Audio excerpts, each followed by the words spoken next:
Калі едзе беларус кудысьці за мяжу, то першае, што ён набывае, гэта як бы альбо падаражэй гэта пола з вышыўкай, альбо там кепку з арнаментам.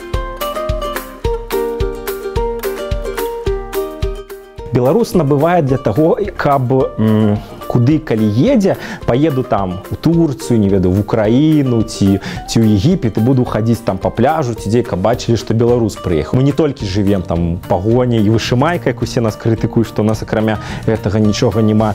Вось гэтыя новыя дызайны пасля з БНР, зараз мы яшчэ некалькі рыхтуем, ну і стараемся пашыраць і асартымент.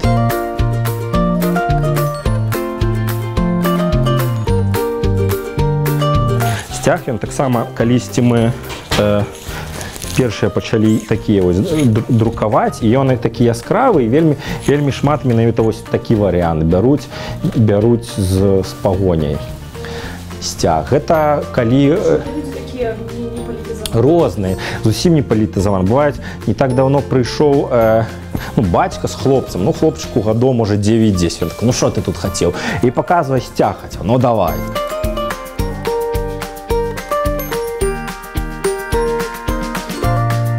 Мы пастараліся зрабіць, каб гэта было прыгожае, сучаснае, стылёвае месца, блізка да цэнтру горада, да гістарычнай яго часткі. Каб сюды прыйшоў і бачыў, ага, а вось якія ў нас ёсць сімвалы, а вось якія ў нас ёсць